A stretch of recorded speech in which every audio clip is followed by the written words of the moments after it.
Hey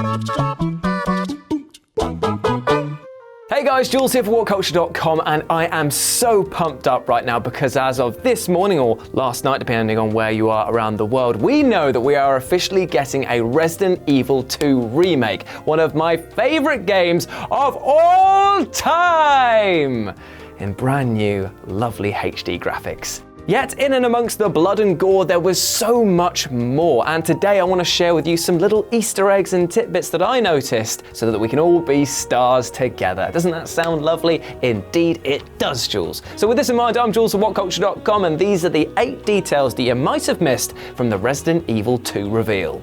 But before we begin, don't forget to subscribe to stay notified. Ding, ding, dong. Number 1, the rat. Now, in the opening section of the announcement trailer, we took up a bit of a weird perspective, all sort of scurrying around and quite erratic, and it left you thinking, what the hell is going on? Well, it turns out, after a scuffle and a falling shelving unit, that we were in fact a rat that has been crushed. Now, I found this to be quite an interesting thing on 2 levels. One, it may well be Capcom saying this is not a first-person shooter. We tried that with Resident Evil 7. We heard that some of you didn't like it. And now we're moving back to the traditional, or over-the-shoulder traditional, form of Resident Evil. I personally like Resident Evil 7, but if so, that would be quite a nice foot on the ground for that. And the second part is that rats actually play a big part in the Resident Evil lore. They actually carried the T-virus through the water systems and helped infect the city. Good on them, thanks to William Birkin stamping around as his big mutated G-virus self, just cracking vials and just releasing it into the sewers. So yeah, either way, it's a nice little nod on both fronts. Number 2, the PS1. Now remember way about 2 minutes ago when I said that we were a rat and we were just scurrying around drinking water and looking at pizza? You might have noticed something else. A PlayStation 1 and PlayStation 1 controller. Ah, isn't that nice? The nostalgia bits were full on raging at that point. Not only is this good because it shows the game's lineage, but it also confirms the time period in which this game was set, that it's going to be in 1998. I know that doesn't sound like a big thing, but trust me, there was a lot of speculation as to when the game was going to be set once it was announced that it was going to be a remake. Was it going to be updated? Was it going to be, a modern day one or even a slightly futuristic setting, as some people were saying? Nope, back in the 1990s.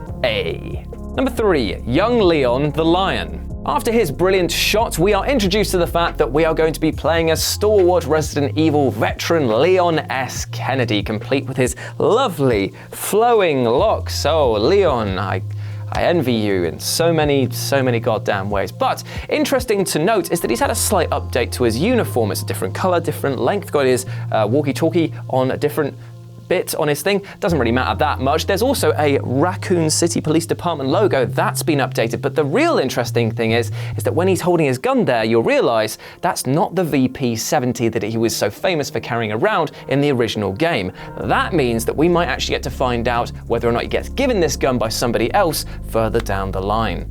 Number 4, location nods. Now, there were many iconic locations shown off in the trailer and gameplay trailer respectively, but if you look a bit closer, you'll see even more, like Aruka's, the clothing store that sits on the Resident Evil 2 main shopping district line, and if you look really carefully, you can see the overturned tanker from the beginning. Whether this remake will follow the same beats exactly as the original is yet to be seen, but if it does, then we may have seen the first ever shot of the opening section of the game. Number 5, Hunk's voice. Now, across the different radio chatter, we're filled in with clues as to the narrative. We hear Chief Officer Brian Irons, aka Brian, say that the money's in his account, thus establishing himself as a shady cop with ties to Umbrella, letting basically them do experiments under his city and basically just causing havoc and turning a blind eye. Not a nice chap, in short, this guy. We also hear another voice, a soldier asking for his extraction details. And I know what you're thinking, that's just another grunt, it's just a guy caught up in the mix, but then he says, survival's your responsibility, which places this clearly as being from Hunk. So who's Hunk? Well, he's an Umbrella Special Ops soldier. And the reason that we know that it's him is that he says the exact same line or thereabouts in the less than stellar Resident Evil Umbrella Chronicles. What this means in terms of gameplay, though, is something more important, as it could suggest that the 4th Survivor mode, which went on to inspire the Mercenaries mode, which is absolutely brilliant, may be coming back in this remake. And if so, then that also means that Tofu might be coming back as well. Come on, please.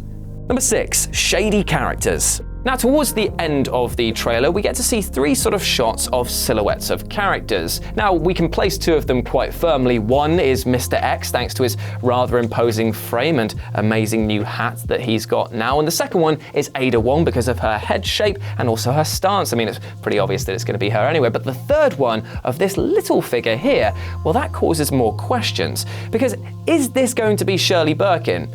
Possibly. It kind of suits her, seeing as she's child-sized and child-shape, but it could also be Capcom doing something a bit more risky, and actually addressing the fact that in Raccoon City we never see any children whatsoever, and if handled correctly, a zombie child enemy type could be totally terrifying. Number 7. Original G. At the very end of the trailer, we get a montage of shots of Mr. X bursting through what appears to be some sort of gate. But if you look really closely, you'll see that beyond his wallpaper face, there's something a lot more grotesque going on. If you look closely, you'll see a lot of sinewy muscle and an eye, which clearly points this as being William Birkin, fresh off of his G infection, mutation, stabbing in the leg virus thing that he did after he was shut by Hunk in his own lab, and turning into the G virus monster, or G for short. One can only imagine how horrifying that's going to look with updated graphics. Ugh. And number 8, Claire Redfield bonus costumes.